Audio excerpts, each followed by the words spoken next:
Good morning. How are you? Oh well, so it's a pleasure to be here in India, and I'm very excited. It's fantastic presentations. I love your presentation about data, Doctor, because it's really, at the moment we are still in the beginning of AI. And I think when you talk about AI, you cannot even talk about AI, you can only talk about machine learning, because that's the only stage we are. So I'm going to be very provocative. I'm going to be talking about macro. I think we had a lot of micro in the sense of the data, and now data is key, and I'm completely 100% about what that was said before. I'm very excited as well to be in India because you are, for me, one of the most interesting platforms in the planet and societies for all the dynamics, but as well for all the innovation that you bring into the world. And I think, like yesterday was said, that you have probably one of the biggest talents in terms of technology in the world, or the biggest, but so far was not catalyzed towards India. So I think you have an opportunity right now for the next decade to change the world, and I hope we can change because we need that. So this is something that I've been working for a long time. I've been researching especially the areas of AI and blockchain, and I call it the next tsunami question mark. So why a next tsunami? And that tsunami is something that destroys everything. There's a lot of waves, it starts with small waves, and then suddenly there's a massive destruction. So these two technologies that are the foundational technologies, AI and blockchain, are partly right now creating a lot of waves, and there's two ways. We can ride these waves, or it can actually be destroyed by them. So it's in our hands, and especially in people like us, all of us here, we have a responsibility towards this, both as business people, but as citizens, as people, family, parents, children, and so forth. And I think we need to act on this. And the very important thing, so at the moment we are in a stage where we are in this human to machine and machine to machine. So of course we have human to human, I think that is clear, but I think right now everything we do is human to machine.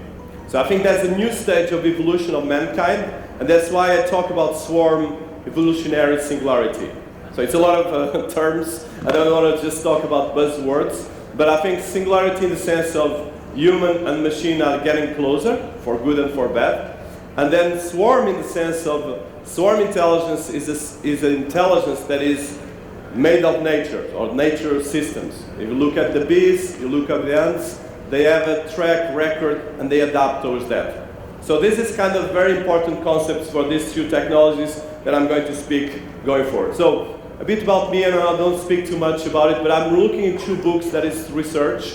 One is Blockchain AI and Cryptoeconomics, the next tsunami, and the second is how business and governments can prosper with fintech, blockchain, and AI. This is very important for me because we need to use these technologies for good, and I love that most of our speakers have been talking AI for good. This is key because we can use it for a lot of things. I'm involved in a lot of things like Hyperloop project, and working with the United Nations and other things. But my point is that I have always an entrepreneurial, thought leader, and teacher as well. I'm very focused on education, and as well citizen, because I have to be a citizen first of all. So I think in terms of moving forward, I think the main point here is that we have these two fantastic technologies, and I think AI, we are really in the ground zero, very important.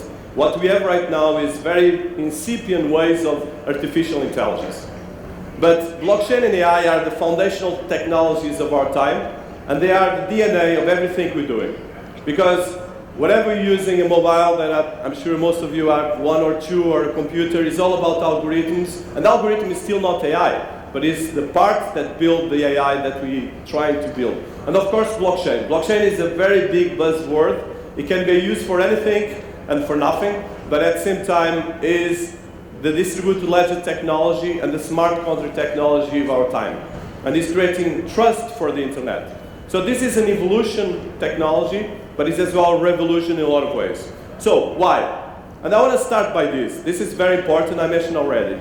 So we have four stages. Human to human, which is the history of mankind. Human to machine, which is our present stage.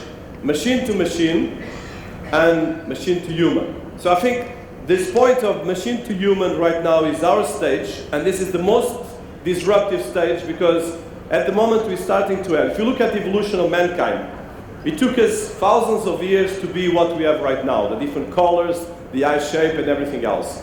The next 5 to 10 years, we're talking about more disruptive innovation than in all the history of mankind and actually in all history of the swarm kind of intelligence systems that we have. Because we're starting to apply all of these technologies to data first, and with data you can shape and you can start changing different things.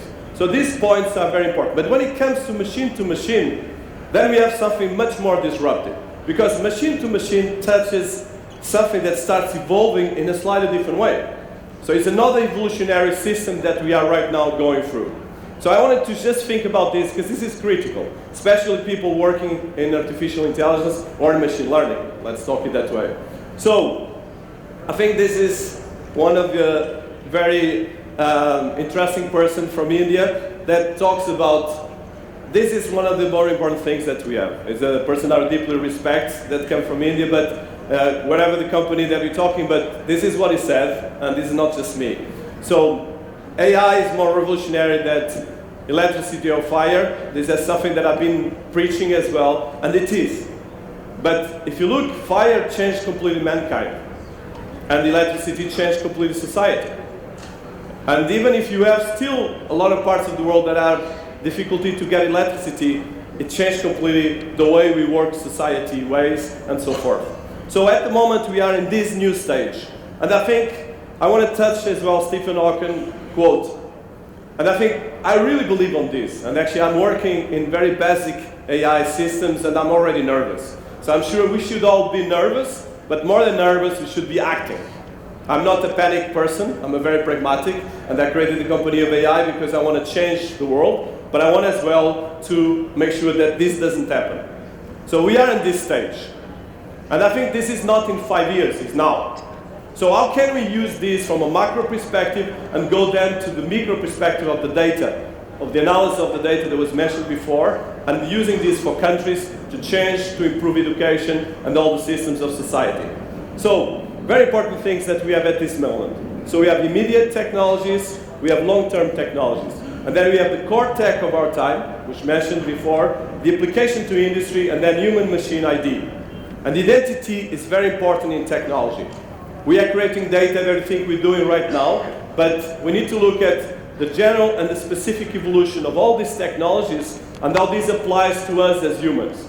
And I think this is the core part right now. Of course, we can talk about transhumanism, if you look at it in a positive way. We can talk about the cybernetic model of society, but this is happening now.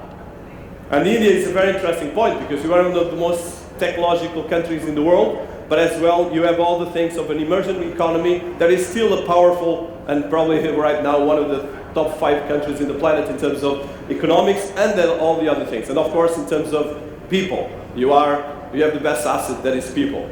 So right now, how we look at all of this and how do we change this? So if you look at artificial intelligence, at the moment we're still ground zero, and I repeat, ground zero. And as you see, there's all of these things. We're still touching a bit of machine learning, a bit of natural language processing, a bit of systems of vision, speech, and of course robotics. But all of this is right now being reinvented as we speak, and it's been processed, and there's a lot of people here working on a lot of these things. But the point right now is how we put all of this together. And how we put all this together is the biggest challenge that we have and opportunity. From a business, of course, this is trillions of dollars that was mentioned before. From a society is the most tricky one, like was mentioned yesterday and today. Because society is not so fast as technology. And how we look at these two things is particularly important. And that's the same with business, because most of the business cannot adapt so fast as this. So if you look at the beginning of the 20th century, a big company could go until 100 years. At the moment, most of the companies here will have 20, 30 years of life if you are very lucky. Some of them will have 5, 10. So the technology won't stop, but the lifestyle or life chance of each company organization is very small. So we have all of these things happening as we speak. And I think if you look at the verticals, and I don't want to go too much on this touches everything. And it was mentioned before. So what is trending right now? All of this. And I'm sure you saw some of this, from deep learning to deep reinforcement learning. The language is very important for the 22 languages you have in India, but as well, I will look at all these things, from automated machine learning to explaining artificial intelligence. And most of us are working already with most of these. So right now if you put all of these working together, then we have a super being intelligence that can actually make massive, fantastic things or can damage a lot of things. And like it was mentioned yesterday, the importance of bias and I mentioned swarm intelligence.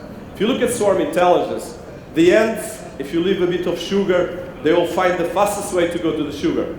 That is the pheromone that they leave. And of course, swarm intelligence is partly replicating that in machine learning. So the point is that in society, when you want to achieve something, whatever is love or business, sometimes we tend to go through our culture or break our culture.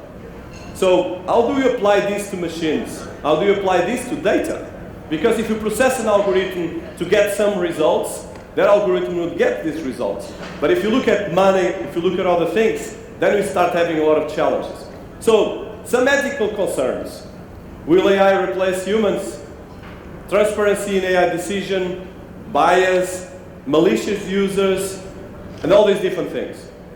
And this is very important, that we need to think about these 8 concerns, but we need to look at these, how we adapt towards the way we use technology, the way we manage our business, and the way we look at society as well, because this will have a massive impact in society. And how can we solve these now as well? How can we resolve these issues? Because we need to make sure that we think about this now from the beginning. Because when you program code, and that most of people here are in software, if you program the code wrong, you have a break of systems, or you have a bad system or a bad software.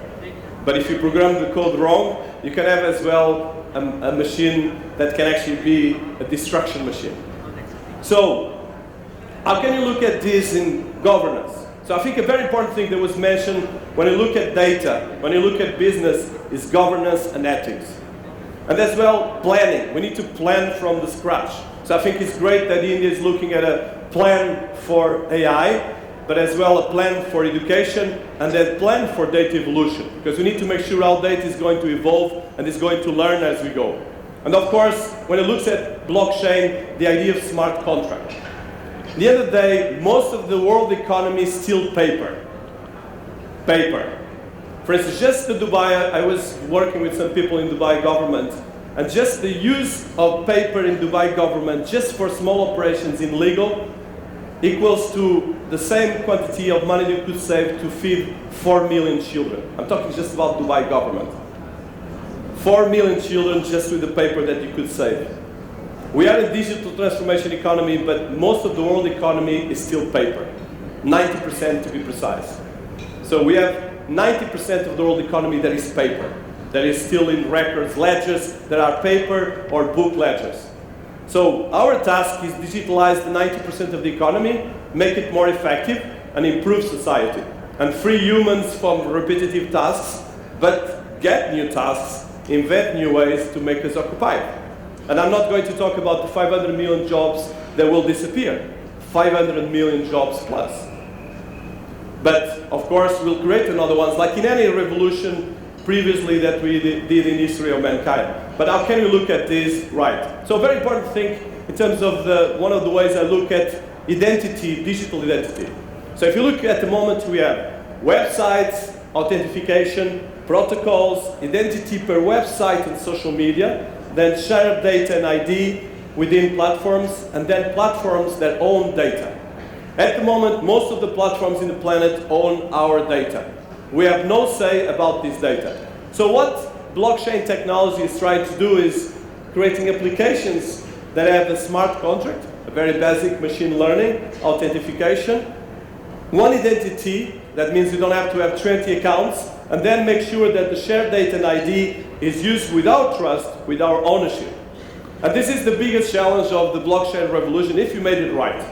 So how can we do this? How can we shift from here to there? Like you said about the data, but it's not just about the data, it's about creating infrastructure of technology that actually can make this bridge. And this is the biggest shift right now, the biggest challenge, the multi-trillion-dollar business. Because if you look at supply chain, if you use this for supply chain, we avoid corruption, you avoid issues of having products that come with mistakes or come with actually virus or other issues, and you can actually have ownership on our data, which is a big challenge, because the biggest data platform in the world is actually Facebook and Google, and then of course all the other players of Silicon Valley in the US. But these platforms are actually not owned by us. We don't have any say on our own data. So how can we build these right now? That's what we need to do with blockchain technology and with AI technologies. But this is not a simple task, because we have to build these right. And as we know, as citizens and even as people, even in a relationship, we have a lot of issues between man and human, or between whatever couple, our children, even the people with more love. So when it comes to apply this to technology, we have the same bias, the same issues. So how we look at these different technologies, and how we, at the moment, we have these players, which they're doing fantastic work, because they are the ones that made possible the revolutions we have. But the moment right now is that we are in this stage of evolution. So from blockchain, AI, crypto, which is a very tricky word, I'm not going too much on that, AR, VR, and quantum computing, which is still very inception, but then exponential growth of singularities. And I say singularities because you're not going to have just one. If you look at the evolution of mankind, we have species that have different variations, even humans. We have the Neanderthals, and we have all these different variations of humans. So in the next 5 years, we're going to be creating superhumans. And we are already creating superhumans. And this is not, I'm not in science fiction, by the way, this is happening as we speak. So I think are we going to create superhumans to improve mankind, or to create just kind of military weapons of mass destruction? So I leave this for all of us to think, but I think my point right now is that these are the technologies we all are using right now. It's about data, messaging, and social media. 90% of the data is messaging and social media. So it's very basic software, well, not basic, but in the sense that it's not so advanced as the AI that we're talking here. So right now is how we apply this and we take it to the next level. And of course, looking at identity. The identity is particularly important. When I talk about identity, it's our own data identity, the country government identity, the private public, the social, the national, the international. And at the moment, this data is fragmented, easily hackable. So we need to see how we can actually glue these and make it better. So this is particularly important when it looks at blockchain. Because blockchain has all of these different things. From ideology of decentralized ledger tech to decentralized distributed databases, which is, of course, a big thing, especially for cloud computing systems. Cryptoeconomics and tokenomics, the sense of digitizing commodities or digitizing assets. And then, of course, all the area of trading. At the moment, there's $5 trillion of operations in terms of Forex operations worldwide. So the crypto world is nothing compared with the $5 trillion that we have every day. But this is already big enough that in December 2017, the crypto assets reached $700 billion of trading. Of course, right now it crashed completely because of politics, actually because of humanity's war, not because of the rest. And then, of course, we have all these different things. And I think this is, for me, the more interesting part. The scale of identity, how we build identity, the smart contract machine learning. And I always close machine learning with smart contract. I know that smart contract is a very basic technology, but it's a massive technology revolution, because if you put operations in smart contracts, that is a ledger, we can replace all the paper that is in the world and improve 90% of the world economy. But of course, it's a very big task, because this has a lot of impact. And of course, the idea of consensus, protocols, and then plugging blocks. How can we do this in the best way and in a technological way? So this is very important to look at blockchain technology and take the myths, because 90% of the perception of blockchain is here. But actually, it's not about this. It's much more about the rest. So I think right now is how we build this. And I think for me, the bridge between blockchain and AI is in the machine learning, smart contracts, and using ledgers that can actually prove operations identity. So the idea is that we have all of these different things that were mentioned before. The types of data, the types of identity. So right now is how we use this fuller user ID, and of course we use it with security, with flexible enough, and as well with the right capacity to make performance. And that's a very important thing. So, and I'll try to synthesize them in my last minute. So, we have all of these different things. This is mostly of the society. So from provenance supply chain, task automation, the blur between physical and digital, the auditability, this is very important to make transparency, and of course all the different areas that we have. And of course the peer-to-peer world. At the moment we are in this stage. So we have to create a new paradigm of technology that actually can solve these problems and improve society. And this is where I think we have $1 trillion opportunity, but an ethical opportunity. And I think, of course, when you look at machine to machine, human to machine, and human to human, we have already these oil data flows right now. So we need to make sure that we build this, like was said before, properly. Doctor mentioned a very important thing about the way we use data is still very, very basic. And we need to be identified, but as well using data in the right way. And of course, we need to build a new digital ID. That's the most important thing. Because if you look at the moment, our data used to manipulate personal healthcare, emotional, all of these different things. But as well, we have all the business parts. So you need to make a bridge between the personal and the business. If you look, although, for instance, the Facebook data is very tricky, it was the data that was used to manipulate the US elections and the UK elections. And it's been used all over the world to create a lot of not necessarily the best things. So you need to use it to make the bridge between these different things. And this is a very important thing because we are all of this. All of our governments touch all of this. So it's not just, you cannot put this in responsibility of one corporation, one government. We are responsible for this. So we need to make sure that this ID that we're building, it's already partly built, but it's fragmented, gets glued together. And of course we use artificial intelligence to build this properly. And of course, making sure that we have this in the right way. Because the predicting data that is right now being built is going to be the most disruptive part that you're going to have in the next 5 years to 10. And of course, this is a big landscape. But well, to finish, foundational technology, both of these technologies still in the beginning. Redesign of identity. We need to make sure we do it right. Reboot society transactions, getting from the paper to the digital, and do it right. And then define society economics. And society and economics cannot be separated.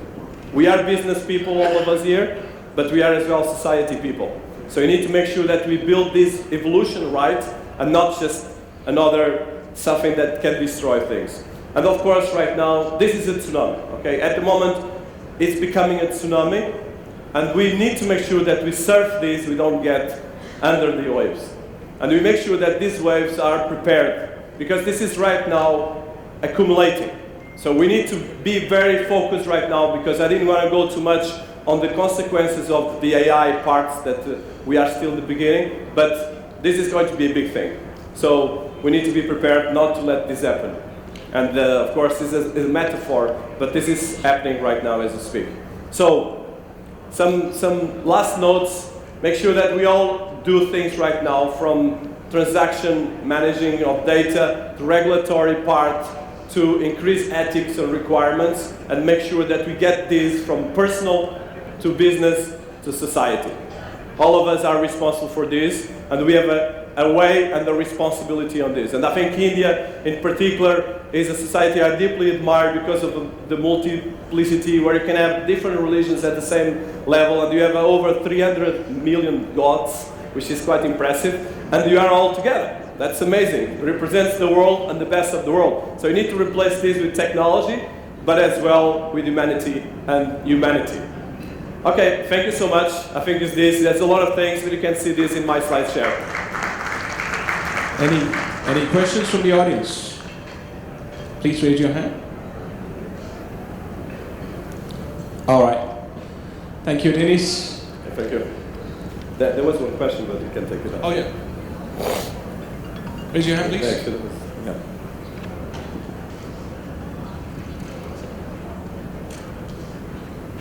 Hi, I'm Vikram Bansal.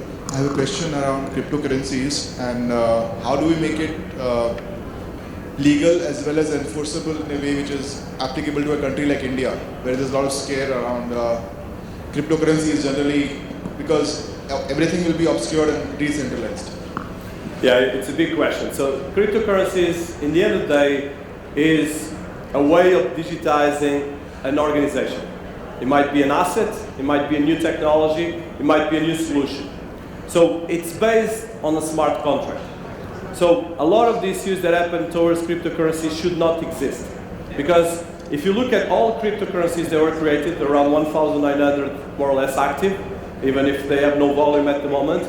So all of them have a smart contract technology base. So that means this smart contract was done between the founders of the cryptocurrency and the community of the cryptocurrency. So that means the community can actually check the smart contract and have access to this data. So if you look purely from a data perspective, and coming back to what said before, you can solve that problem. So from a regulatory perspective, it's more tricky. And I didn't mention that too much, but if you look at the world economy, it's $80 trillion. But the world debt is between $250 to $300 trillion. So that's the question that touches, because governments are creating, so if you look at any government that creates their own currency, a currency is based on more or less partly what is necessary for the country, but it's based on trust. You create money based on trust. So in technology, you create it based on mechanisms of smart contract technology, and you have to manage that. So a cryptocurrency in theory is something fantastic. The practice is where mankind comes, because the investors start using the coin to push the prices, to push it down or up, like stocks and a lot of other different things. So I think in one end is the technology, the tokenization part of it is very good. And that's why Christine Lagarde from IMF is actually recommending governments to start digitalizing their currencies. The challenge is reality. And this comes back to AI and blockchain. Reality is much more complex than technology. And the reality is that how do we going to make sure that the money that is the $300 trillion of debt, no machine can actually rational manage that. If you have only $80 trillion of GDP, how the hell you have 300 or 250 trillion dollars of debt? And that's the challenge. And this is kind of when we apply this to cryptocurrencies. Of course, it's a tiny drop, but that's the main challenge. So regulatory-wise is how do you explain to governments that what they're doing is actually not necessarily the best, especially creating money without having a regulatory, technological focus, because it's based in assumptions, sometimes political. And how do you manage these borders? Because of course, a cryptocurrency can disrupt a lot of concepts. So that's the concept, that's the technology, and that's reality. So and I think this is where AI and blockchain are just tools. In the end of the day, we need to use these tools right. This is a very important thing. Thank you so much. Thank you, Dinis.